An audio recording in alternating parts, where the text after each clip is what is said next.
Video footage from a birthday bash Sean Diddy combs through for his friend Meek Mill in April of 2014 has surfaced in the midst of the disgraced rappers. This is the first time in a Diddy story I've ever heard about condoms, man.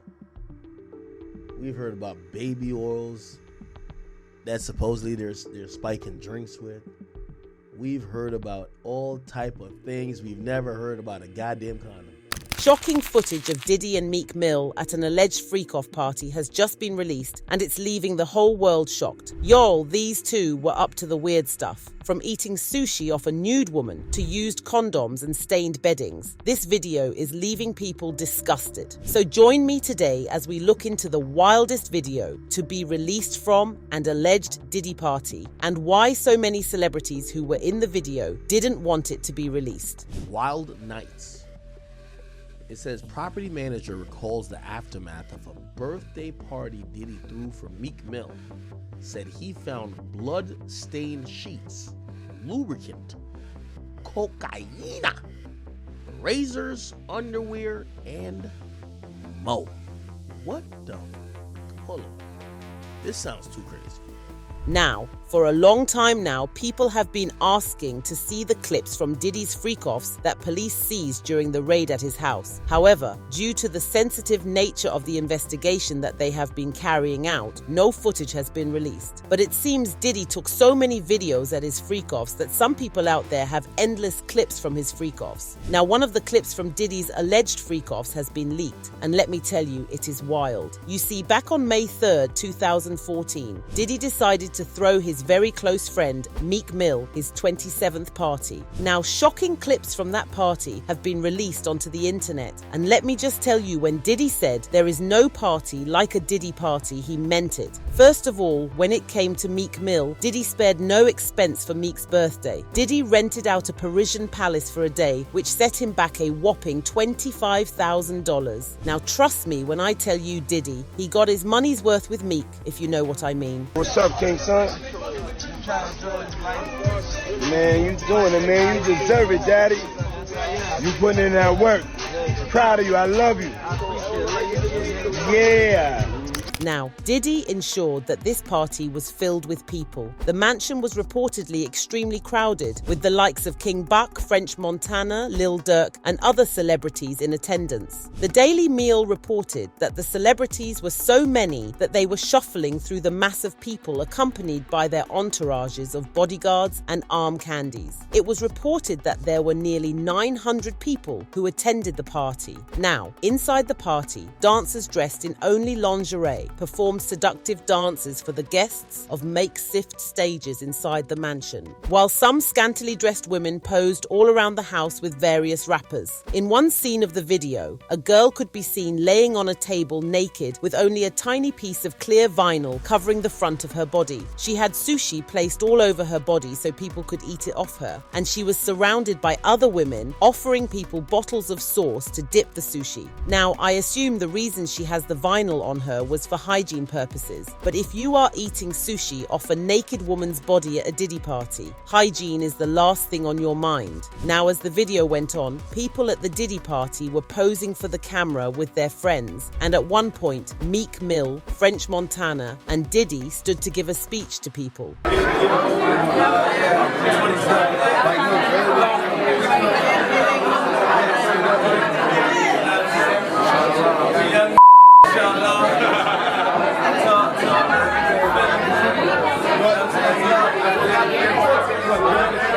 Ain't no more liquor over there.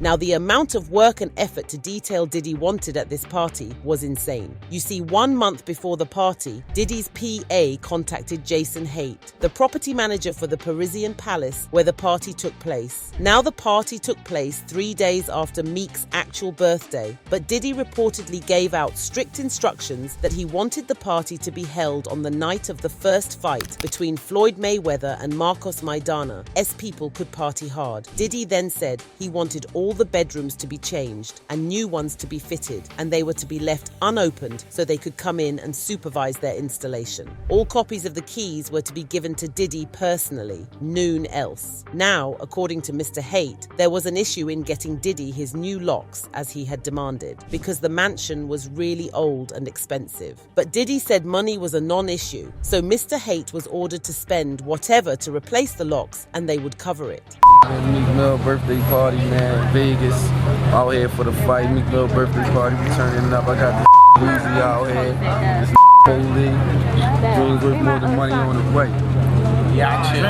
Now Diddy's team told Mr. Hate had to be on site on the night of the party to oversee the party, just in case any issue arose. Speaking to the Daily Mail, Mr. Hate said, "I told them I have a detached guest house in the rear of the property and that unless they summon me, I will stay there. I explained to them that the mansion is a period home, which meant all bedroom doors were solid wood with solid brass mortise-type locks with crystal door handles and skeleton keys. Your Diddy even allegedly got an insurance policy to cover the mansion and its contents just in case there was any loss of life at the party." Yep, that's how wild the party was. Diddy was so strict about what was in the house that he even brought his own smoke detectors, which he had removed after the party. Talk about sus. I mean, given everything we have heard about Diddy, were those even smoke detectors or something else? Now, after the party, which ended at around 3 a.m., Mr. Hate said that the house was left completely disgusting. There were leftover everywhere. Broken bottles and used condoms were everywhere in the house. The bedrooms in particular were reportedly left in a shocking state. There were used condoms in all of them and razor blades in the hundreds, according to Mr. Hate. There was lube all over from the floor to the dresser. Also, the beddings were all stained in blood and it was basically just disgusting. I'm sure they had to just burn everything in those beds after Diddy had left. Now, after the video from the party hit the internet, people went wild. Just take a look at these reactions. Call me old-fashioned, but I would rather eat my food off a plate. Why would anyone humiliate themselves by letting people eat off their bodies like that? Is it money erases any self-respect or dignity? Or was this girl forced to do that as it has been alleged? Either way, it's gross. Diddy's smoke detectors were cameras. I honestly cannot understand anyone with 1% self-respect and dignity attending such a party. But we are talking about celebrities who were, themselves, passed around in similar parties. Ask DiCaprio and Lopez, the smoke detectors Diddy wanted must have had cameras in them. As for the double-sided locks, he could lock in anyone he pleased with him holding all the keys. I can't look at Hollywood, the twerking music industry, the same. Release the full guest list and put them on the watch list app. This type of sickness is dangerous.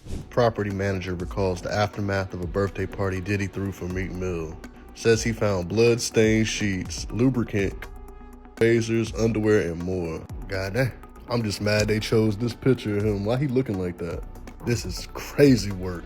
I ain't got nothing to say. I'm just glad I don't go out. Now, this isn't the first time we have heard about the shocking things that allegedly went on at Diddy's freak-offs. A couple of weeks ago, Tanya, a person who used to attend Diddy's freak-offs, we haven't even heard the worst of what Diddy did, while speaking to Soft White Underbelly. Tanya recounted her experience at a freak-off and all the bizarre things she claimed to see. According to Tanya, secrecy was a big deal for Diddy at this party, and he did not joke about it. I mean, this freak-off allegedly took place for years, so it seems like Diddy went to great lengths to keep everything quiet. Tanya alleged that security at Diddy parties was extremely tight and that you couldn't just stumble into a Diddy party by mistake. People were made to hand over their phones and electronics at the entrance, and security sealed them in bubble cases so that Noon could take a photo or video of what went down. It seemed like only Diddy was allowed to do that. All right, get this tea. According to Tanya, Diddy's parties weren't just chaotic free-for-alls. They were highly organized with different sections, and guests couldn't just wander wherever they pleased. Tanya shared that at one of Diddy's infamous freak-off parties, she was approached by one of Diddy's sons after she got inside. Apparently, his sons were in charge of handpicking people to invite into the main house, where the real freak-offs were allegedly happening.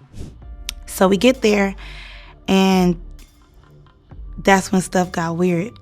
And that's why they lock up our phones, because they know what we see in there, you know, it's he can get in trouble, like right now. So basically, we arrived, security guard patted us down. They put our phone in this little bubble case. So the bubble case is closed. They can't get unlocked until we walk out. So as we're in there, the only way of us taking any type of pictures is if we get in the photo booth. He has like a Team Love photo booth or whatever, take like 4 pictures. So I, got pictures. I still got everything in my Snap too, like of the photos, everything. That's all you could get. But it didn't stop there. Those selected to participate in the freak-offs were reportedly given a pair of white shoes, which served as a clear signal that they were approved to take part in the wild activities. It's like there was this whole secret system in place, and not just anyone could get in. But, as you can imagine, the story doesn't end there. It only gets darker. All right, y'all, buckle up, because Tanea's account of Diddy's freak-offs is absolutely wild. She described the scene as complete chaos once you got into the section of the house where these alleged parties took place. The lights were dim, the music was blaring, and it was so loud and dark that you could barely see or hear anyone. According to her, waitresses were constantly passing around drinks, and a lot of the guests were walking around completely nude. But here's where it gets even weirder. Diddy allegedly had a thing for people dressed like Harajuku dolls, complete with red lipstick. Yes, dolls. And these weren't just late night shenanigans. Tanya claimed she saw this going down at 7 in the morning. On top of that, Diddy loved having Instagram models around, adding to the spectacle. The whole vibe sounds like something straight out of a fever dream, and it's no wonder these parties have people talking. Anyways, what do y'all think about this wild video getting released? Do you think we will see more videos getting leaked from Diddy parties? Let me know your opinions in the comments. But don't go anywhere, because I have more shocking news about Diddy.